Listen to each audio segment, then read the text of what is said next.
السلام علیکم ورحمۃ اللہ وبرکاتہ۔ بسم اللہ الرحمن الرحیم۔ حضور صلی اللہ علیہ وسلم مسجد نبوی میں تشریف فرما تھے۔ حضور صلی اللہ علیہ وسلم نے فرمایا، میرے صحابہ، کوئی تم میں سے ہے جو میرے دشمن کو قتل کر ڈالے؟ دشمن کون ہے؟ دشمن کا نام ابو رافع ہے۔ ابو رافع چوکوں میں، چوراہوں میں، گلیوں میں، بستیوں میں، گویا ہر جگہ نبی کریم صلی اللہ علیہ وسلم کو گالیاں دیتا ہے۔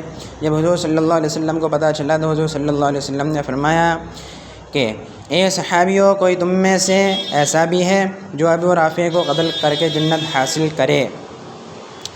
صحابہ موجود تھے، ہر صحابی کے دل میں یہ خواہش تھی کہ اس کو قتل کریں گے۔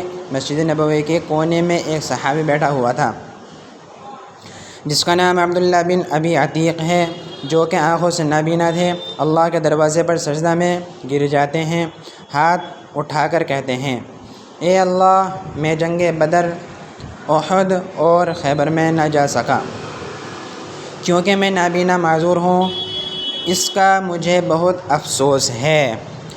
اے اللہ، رسول اللہ صلی اللہ علیہ وسلم کے اس دشمن کو میرے ہاتھوں قتل کرا کے مجھے جنت کا ایک ٹکٹ عطا فرما۔ اس صحابی کی یہ دعا قبول ہوتی ہے۔ حضرت عبداللہ بن ابی عتیق مسجد سے باہر آئے اور گھر چلے گئے۔ گھر آ کر ایک خنجر لیا اور اپنی قمیض میں چھپا لیا اور ابو رافع کے محل کی تلاش میں نکلے۔ 1 میل باہر اس کے محل کے دروازے پر پہنچ گئے۔ دروازے پر دربان کھڑا تھا۔ اس نے حضرت سے پوچھا کہ ابو رافع کب آئے گا؟ دربان کھڑا تھا، اس سے پوچھا کہ ابو رافع کب آئے گا، میں اس سے ملنا چاہتا ہوں۔ دربان نے دیکھا کہ یہ آنکھ سے نابینا ہے، کوئی سوالی ہوگا، ابو رافع سے سوال کرے گا۔ اس دربان نے دروازہ کھول دیا۔ چنانچہ حضرت عبداللہ بن ابی عتیق اندر تشریف لے آئے اور ایک کونے میں بیٹھ گئے۔ شام ہو چکی تھی، اب تک سردار نہیں آیا تھا۔ عبداللہ بن ابی عتیق نے دربار کے کسی شخص سے پوچھا کہ سردار کب آئے گا؟ پتہ چلا کہ رات کو آئے گا۔ چنانچہ سردار عشاء کے وقت آ گیا۔ عبداللہ بن ابی عتیق نے کسی سے پوچھا، سردار کہاں جا رہا ہے؟ پتہ چلا وہ اس وقت شطرنج کھیلے گا اور اس کے بعد آرام کرے گا۔ ادھر یہ صحابی رسول حضرت عبداللہ بن ابی عتیق مکان کے بالا خانے پر چڑھ گیا جہاں سردار شطرنج کھیل رہا تھا۔ چنانچہ ابو رافع یہودی شطرنج کھیلنے کے بعد اپنے بالا خانے میں چلا گیا، وہاں جا کر آرام کرنے لگا۔ یہ صحابی آنکھوں سے نابینا تھے، اس کے دروازے پر جا کے بیٹھ گئے۔ کسی نے کہا کہ یہ سوالی ہے، شاید یہ مانگنے والا ہے، اس وجہ سے کسی نے کوئی توجہ نہ دی۔ آدھی رات ہو چکی تھی، اندھیرا چھا چکا تھا، دربار کے سارے لوگ سو چکے تھے۔ اس صحابی رسول عبداللہ بن ابی عتیق نے اندازہ لگایا سردار کہاں سوتا ہے۔ جس کمرے میں سردار سوتا تھا اس کمرے کے ایک کونے میں جا کر بیٹھ گیا۔ تھوڑی دیر بعد جب خراٹوں کی آواز آئی تو اس صحابی رسول نے خنجر قمیض کے نیچے سے نکالا جہاں سے خراٹوں کی آواز آ رہی تھی، بسم اللہ پڑھی اور خنجر اس کے سینے میں پیوست کر دیا۔ ابو رافع یہودی کی ایک چیخ نکلی تو دوسرا وار کیا، پھر تیسرا وار کیا، خون بہتا ہوا اس کے قریب آ گیا۔ اس نے سوچا کہ اب یہ مر چکا ہے، اس لیے خون بہہ رہا ہے۔ اس کو قتل کرنے کے بعد عبداللہ بن ابی عتیق بالا خانے سے باہر آیا اور محل کی دیوار کے اوپر چڑھ کر بیٹھ گئے۔ دل میں خیال آیا کہ شاید نبی کا دشمن زندہ ہو اور یہ زندہ بچ گیا تو مجھے جنت نہیں ملے گی۔ اب یہ دیوار پر اس نیت کی وجہ سے بیٹھ گئے کہ جب تک محل سے آواز نہ آئے کہ ابو رافع قتل ہو چکا ہے، اس وقت تک میں نیچے چھلانگ نہیں لگاؤں گا۔ آدھی رات کا وقت ہے۔ ایک آدمی نے تہجد کے وقت اعلان کیا، اے لوگو، ہمارا سردار ابو رافع قتل ہو چکا ہے۔ جب عبداللہ بن ابی عتیق نے یہ خبر سنی تو اسی وقت چھلانگ لگا دی۔ جس وجہ سے ان کا پاؤں ٹوٹ گیا تھا، لیکن ٹوٹی ہوئی ٹانگ کے ساتھ یہ صحابی رسول مدینہ کی طرف چلے۔ آہستہ آہستہ مدینہ میں پہنچ گئے۔ فجر کی اذان کے قریب مسجد نبوی میں پہنچ گئے اور وضو وغیرہ کر کے اسی جگہ بیٹھ گئے جس جگہ گزشتہ کل اللہ سے دعا مانگی تھی، اور اللہ کا شکر ادا کیا اور 2 نفل شکرانے کے ادا کیے کہ اللہ نے نبی کے دشمن کو میرے ہاتھوں سے قتل کرایا۔ صحابی رسول نے نماز جماعت کے ساتھ پڑھی۔ نماز کے بعد رسول اللہ صلی اللہ علیہ وسلم مصلی پر بیٹھے ہیں۔ پیغمبر کو کسی نے نہیں بتایا کہ ابو رافع یہودی کو قتل کر دیا گیا ہے۔ تھوڑی دیر گزری تھی کہ آسمانوں سے حضرت جبرائیل امین علیہ السلام پیغمبر پر صلی اللہ علیہ وسلم پر وحی لے کر آئے اور فرمایا، اے اللہ کے نبی، آج رات آپ کا دشمن قتل کر دیا گیا۔ حضور نبی کریم صلی اللہ علیہ وسلم نے پوچھا، کس نے قتل کیا؟ بتایا گیا کہ وہ کونوں میں جو نابینا صحابی حضرت عبداللہ بن ابی عتیق بیٹھے ہیں، اس نے دشمن کو قتل کر کے جنت حاصل کر لی۔ حضور نبی کریم صلی اللہ علیہ وسلم نے لوگوں کو مخاطب ہو کر فرمایا کہ لوگوں، عبداللہ بن ابی عتیق پر جنت واجب ہو چکی ہے۔ حضور نبی کریم صلی اللہ علیہ وسلم نے حضرت عبداللہ بن ابی عتیق کو بلایا۔ جب عبداللہ بن ابی عتیق آ گئے تو حضور صلی اللہ علیہ وسلم نے پوچھا، اے عبداللہ، تو نے قتل کیا ہے؟ فرمایا، اے اللہ کے نبی، میری دعا قبول ہوئی ہے۔ فرمایا، یا رسول اللہ صلی اللہ علیہ وسلم، میری ٹانگ ٹوٹ گئی ہے۔ حضور نبی کریم صلی اللہ علیہ وسلم نے فرمایا، ٹانگ قریب کرو۔ حضور صلی اللہ علیہ وسلم نے اپنا لعاب نبوت حضرت عبداللہ بن ابی عتیق کی ٹانگ پر لگا دیا اور ٹانگ بالکل صحیح ہو گئی۔ حضرت عبداللہ بن ابی عتیق کہتے ہیں کہ جب میری ٹانگ پر نبی کا لعاب مبارک لگا تو ٹانگ ایسی ہو گئی کہ جیسے کبھی ٹوٹی ہی نہیں تھی۔ بے شک جو انسان نیکی کا کام اخلاص سے کرتا ہے تو اللہ کی مدد بھی اس کے ساتھ ہوتی ہے۔ جب نبی مکرم حضرت محمد صلی اللہ علیہ وسلم نے اپنی زبان اطہر سے اپنے پروردگار کا پیغام لوگوں تک پہنچانا شروع کیا تو رسول مکرم حضرت محمد صلی اللہ علیہ وسلم کو اس پیغام سے روکنے کی کوشش کی گئی، اور جس شخص نے آپ صلی اللہ علیہ وسلم کے پیغام کو قبول کیا اس پر مصیبتوں کے پہاڑ گرانے شروع کر دیے اور اس طرح کی اذیتیں دینا شروع کر دیں، لیکن یہ شمع رسالت کے پروانے، آسمان نبوت کے چمکتے ستارے، بستان نبوت کے مہکتے پھول، آفتاب رسالت کی چمکیلی شعاعیں اور آغوش نبوت کی وہ ہستیاں اپنے آقا حضرت محمد صلی اللہ علیہ وسلم پر اپنی جانیں، مال، اولاد قربان کرنے کے لیے تیار ہو گئے، لیکن رسول محترم حضرت محمد صلی اللہ علیہ وسلم کے دامن کو چھوڑنے کا تصور بھی نہیں کیا۔ اس وقت رب کائنات نے ان مقدس ہستیوں کے متعلق ارشاد فرمایا، اولئک الذین ھداھم اللہ واولئک ھم اولو الالباب۔ ترجمہ، یہی وہ لوگ ہیں جن کو اللہ تعالیٰ نے ہدایت دی اور یہی عقل والے ہیں۔ جب ان مقدس ہستیوں نے اپنے ان خود ساختہ معبودوں کی غلامی کو چھوڑ کر ایک خدا کی غلامی اختیار کی تو انہیں لوگوں نے وہ تکالیف دینا شروع کر دیں جن کو پڑھ کر انسان کانپ اٹھتا ہے۔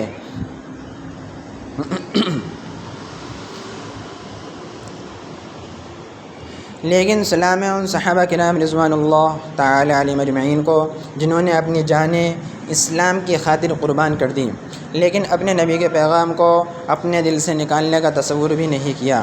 ان مقدس ہستیوں کے واقعات کو پڑھ کر ایک مسلمان کا ایمان شک و شبہات سے بالکل پاک ہو جاتا ہے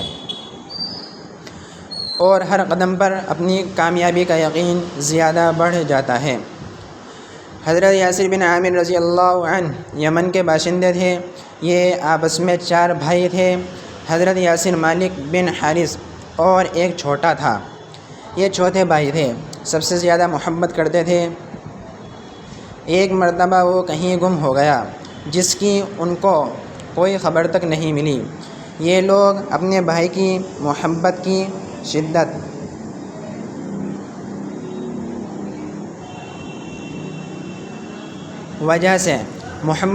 کی وجہ سے دل کو ہاتھوں مجبور ہو کر اپنے بھائی کو ڈھونڈنے کے لیے گھر سے نکلے۔ اپنے علاقے کا چپا چپا چھان مارا، لیکن ان کا محبوب بھائی ان کی نظروں نے نہیں دیکھا۔ آخر حضرت یاسر رضی اللہ تعالی عنہ اپنے دونوں بھائیوں مالک و حارث کے ساتھ اپنے بھائی کو تلاش کرتے کرتے مکہ کی پاک سرزمین میں پہنچ گئے، لیکن یہاں بھی انہیں اپنے بھائی کے متعلق کوئی معلومات نہ مل سکی۔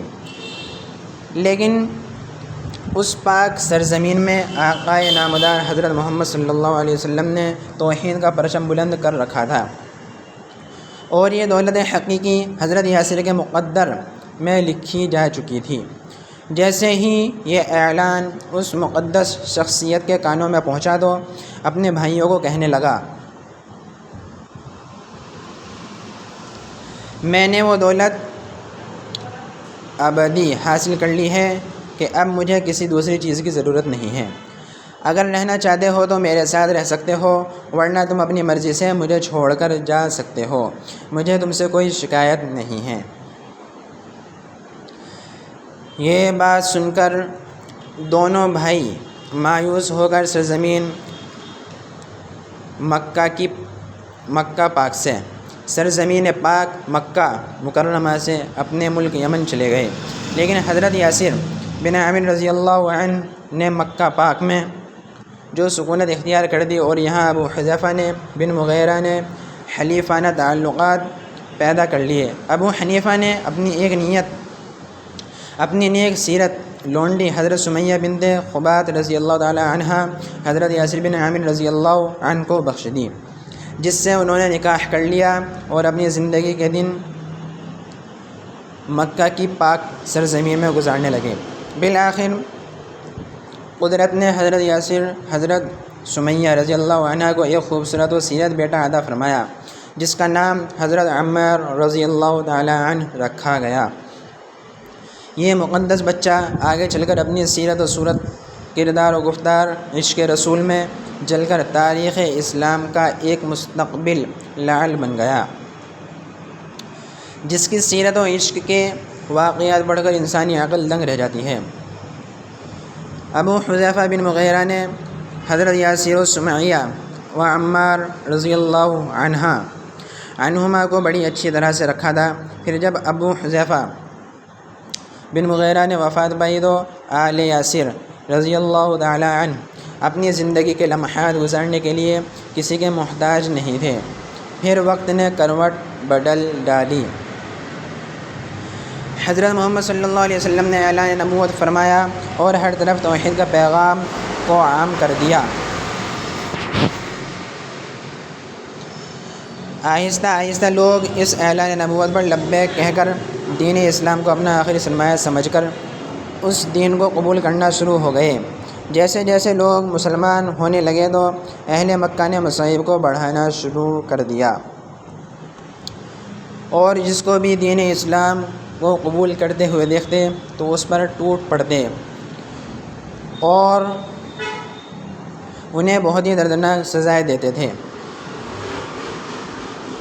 کسی کو مکہ کی ریتیلی زمین پر لٹا کر اس کے سینے مبارک پر بڑے پتھر رکھ دیتے تھے، کسی کو ناک میں دھواں دے دیتے تھے، کسی کو گلیوں میں گھسیٹتے رہتے تھے، کسی کو لوہے کی ذرہ پہنا کر انگاروں پر ڈال دیتے تھے، وغیرہ وغیرہ۔ ایسی عبرتناک سزائیں فقط اسی لیے دی جاتی تھیں کہ تم فقط بتوں کی عبادت کرو۔ کہ لوگوں تم فقط بتوں کی عبادت کرو، اللہ تعالیٰ کے پیغام کو چھوڑ دو۔ لیکن جب سزائیں بڑھنے لگیں تو حلقہ اسلام میں لوگ بھی زیادہ شامل ہونے لگے، اور توحید کے ستاروں نے عزائم و کفار کو دیکھ کر اپنا جان مال اولاد قربان کر دیا۔ لیکن اب ان ظالموں سے آنکھوں میں آنکھیں ملا کر فرماتے تھے، اب دنیا کی کوئی طاقت ہمارے سینوں میں سے دین اسلام کی محبت کو مٹا نہیں سکتی۔ یہ سزائیں ہمارے ایمان کو نقصان نہیں پہنچا سکتی۔ تم اپنا بدترین کام کرتے رہو، ہم اپنی جانیں قربان کرنے کے لیے تیار ہیں۔ اب جیسے کفار مکہ کو حضرت یاسر و سمیہ اور عمار رضی اللہ عنہم کے مسلمان ہونے کی خبر ملی تو بنی مخزوم کے لوگ غیظ و غضب میں جل اٹھے اور اپنے ناپاک ارادوں کی تکمیل کے لیے آل یاسر رضی اللہ عنہ پر تکالیف کا دائرہ بڑھا دیا۔ ان توحید کے متوالوں کو اتنا مارتے تھے کہ ان کا جسم مبارک خون میں سرخ ہو جاتا تھا۔ پھر کفار کہتے تھے کہ اب بتاؤ ایمان کو چھوڑتے ہو یا نہیں؟ اگر نہیں چھوڑو گے تو ہم تمہیں ایسی عبرتناک سزائیں دیں گے کہ لوگوں کے لیے مثال بن جاؤ گے۔ جب کفار مکہ یہ اپنے ناپاک ارادہ ظاہر کرتے تھے تو یہ تینوں فرماتے تھے کہ محمد صلی اللہ علیہ وسلم پر ہماری 1000 جانیں بھی قربان ہیں، اگر ہم اسی حالت میں بھی فوت ہو گئے تو ہمیں موت سے کوئی شکوہ نہیں، بلکہ ہم فخر سے کہیں گے کہ محبوب صلی اللہ علیہ وسلم کے قدموں میں قربان ہوئے ہیں۔ یہ جواب سن کر کفار جل جاتے تھے، جل جاتے تھے۔ پھر ان کو لکڑیوں، گھونسوں اور لاتوں سے اتنا پیٹتے تھے کہ یہ مظلوم بے ہوش ہو جاتے تھے۔ پھر جب ہوش میں آتے تھے کفار پوچھتے تھے، بتاؤ اب کیا ارادہ ہے؟ اذیتیں برداشت کرنے کا شوق ہے یا ایمان چھوڑتے ہو؟ یہ سن کر یہ مجاہدین نبی کریم صلی اللہ علیہ وسلم فرماتے تھے کہ دامن مصطفیٰ کو ہم کیسے چھوڑ دیں؟ ہمارا ایمان اتنا کمزور نہیں ہے۔ ایک مرتبہ ظالم کفار کے ہاتھوں سے یہ تینوں اذیت ناک سزائیں جھیل رہے تھے تو وہاں سے حضرت محمد صلی اللہ علیہ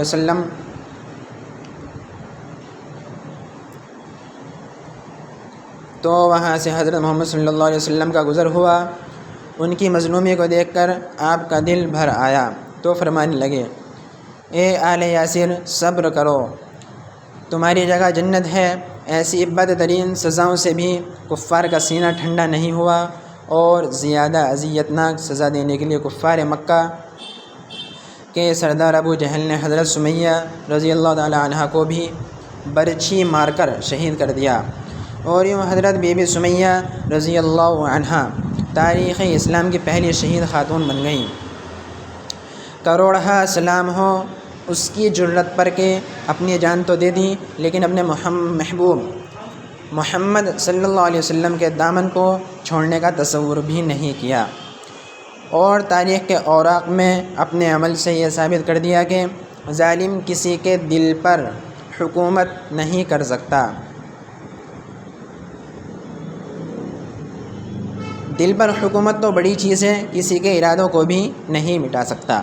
جب یہ عبرتناک خبر حضرت یاسر بن عامر رضی اللہ عنہ کو ملی کہ اس کی بیوی کو ظالموں نے شہید کر دیا تو اس اندوہناک خبر سے حضرت یاسر رضی اللہ عنہ کو بہت صدمہ پہنچا، اور روتے ہوئے اپنے محبوب آقا حضرت محمد صلی اللہ علیہ وسلم کے دربار اقدس میں حاضر ہو کر عرض کیا، یا رسول اللہ صلی اللہ علیہ وسلم، اب تو ظالموں نے ظلم کی انتہا کر دی۔ آپ صلی اللہ علیہ وسلم کی آنکھوں میں بھی آنسو آ گئے، اور حضرت یاسر رضی اللہ تعالی عنہ کو صبر کی تلقین فرمائی اور فرمایا، اے اللہ، خاندان یاسر کو دوزخ کی آگ سے بچانا۔ اس واقعے کے بعد بھی ظالموں کے ناپاک ارادے ختم نہ ہوئے بلکہ اور بھی زیادہ مضبوط ہو گئے۔ پھر چشم فلک نے دیکھا کہ کفار مکہ نے مظلوم بوڑھے حضرت یاسر رضی اللہ عنہ کو اتنا مارنا شروع کر دیا کہ آپ بے ہوش ہو گئے۔ جب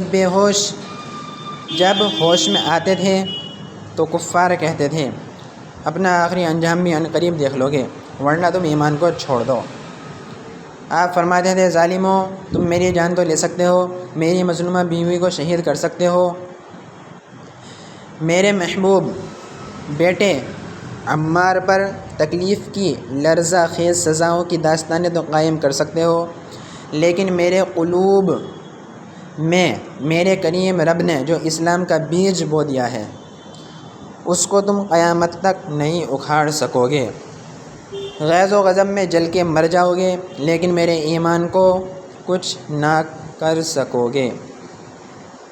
یہ صبر کے پہاڑ تھے جنہوں نے اسلام کی خاطر ایسی سزائیں برداشت کیں۔ اگر پہاڑوں پر گرتی تو وہ بھی پرزہ ہو جاتے، لیکن اس مرد حق پرست کے ارادے کو مٹا نہیں سکے۔ یہ وہ لوگ تھے جن کے لیے اللہ تعالیٰ نے فرمایا تھا اولئک هم المؤمنون حقا۔ سورہ انفال کی صورت ہے، سورہ انفال کی آیت ہے۔ یہی سچے مومن ہیں۔ بالآخر حضرت یاسر رضی اللہ عنہ بھی ان ظالموں کی سزائیں سہتے شہید ہو گئے، لیکن اپنے محبوب آقا صلی اللہ علیہ وسلم کے دامن کو اپنے ہاتھوں سے نہیں چھوڑا۔ جب حضرت یاسر اور حضرت سمیہ رضی اللہ تعالی عنہما شہید ہو گئے تو اب کفار نے ان کے بیٹے حضرت عمار بن یاسر رضی اللہ تعالی عنہ کو اپنی ظالمانہ کارروائی کا نشانہ بنا دیا۔ وہی ظلم، وہی تکلیفیں، وہی اذیتیں، وہی مصیبتیں حضرت عمار بن یاسر رضی اللہ عنہما کو دینے لگے، جو ان کے مظلوم والدین کو دے کر شہید کر دیا تھا۔ اب اس توحید کے قائل کو مشرکین و کفار نے بھوکا پیاسا رکھنا شروع کر دیا۔ پھر جب کفار سوچتے تھے کہ اب یہ اپنا دین اسلام چھوڑ دے گا تو پھر آپ کو ایسی دردناک سزا دیتے تھے جسے سن کر انسان کا رواں کانپ اٹھتا ہے۔ یہ ظالم لوگ اس بھوکے پیاسے شیر کو گرم ریت اور دیکھتے ہوئے انگاروں پر لٹاتے تھے، جس کی آگ کی وجہ سے آپ کا جسم مبارک جل جاتا تھا اور جسم سے خون بہنے لگتا تھا، لیکن اس صبر کے پہاڑ کے استقبال میں ذرہ برابر بھی فرق نہیں آتا تھا، اور اس کے قدم رائے حق میں ذرہ بھر بھی نہیں ڈگمگاتے تھے۔ ایک مرتبہ جب ظالموں نے آپ کو دیکھتے ہوئے انگاروں پر لٹا رکھا تھا تو اس وقت اتفاق سے میرے پیارے آقا و مولا حضرت محمد مصطفیٰ صلی اللہ علیہ وسلم کا اس جگہ سے گزر ہوا۔ جب آپ نے پیارے صحابی حضرت عمار بن یاسر رضی اللہ تعالی عنہما کی یہ حالت دیکھی تو آپ کا دل بہت کڑھا اور حضرت عمار رضی اللہ عنہ کے سر پر شفقت کا ہاتھ پھیرا اور فرمایا، اے آگ تو عمار بن یاسر کے لیے اس طرح ٹھنڈی اور سلامتی والی بن جا جس طرح حضرت ابراہیم علیہ السلام کے لیے بن گئی تھی۔ حضرت عمار رضی اللہ عنہ نے صبر و استقامت کا وہ مظاہرہ کیا جس سے تاریخ اسلام میں اس مرد مجاہد کو تا قیامت صابرین میں یاد کیا جائے گا۔ پھر وہ خوشی کے لمحات بھی آ گئے جب اللہ تعالیٰ نے اپنے محبوب صلی اللہ علیہ وسلم کو فرمایا، اب ہجرت کی تیاری کرو۔ جب میرے آقا حضرت محمد صلی اللہ علیہ وسلم کو مدینے کی طرف ہجرت کا حکم ہوا تو حضرت عمار بن یاسر رضی اللہ تعالی عنہ کو بھی یہ موقع نصیب ہوا اور مدینہ پاک میں پہنچ کر امن کا سانس لیا۔ یہ وہ ہستیاں تھیں جن کو خون سے اسلام کے باغ کی آبیاری کی گئی، جن کے لہو سے اسلام پوری دنیا میں پھیلا، ان ہی کے صدقے ہمیں بھی اسلام نصیب ہوا۔ اللہ تعالی ہمیں بہتر عمل کرنے کی توفیق عطا فرمائے اور ہمارا خاتمہ بالخیر فرمائے، آمین۔ ناظرین کمنٹ باکس میں ایک بار صلی اللہ علیہ وسلم ضرور ٹائپ کیجئے، شکریہ۔ اگر آپ کو ہماری ویڈیو اچھی لگی ہو تو آگے شیئر کریں اور ہمارا چینل سبسکرائب کریں۔ جزاک اللہ خیرا۔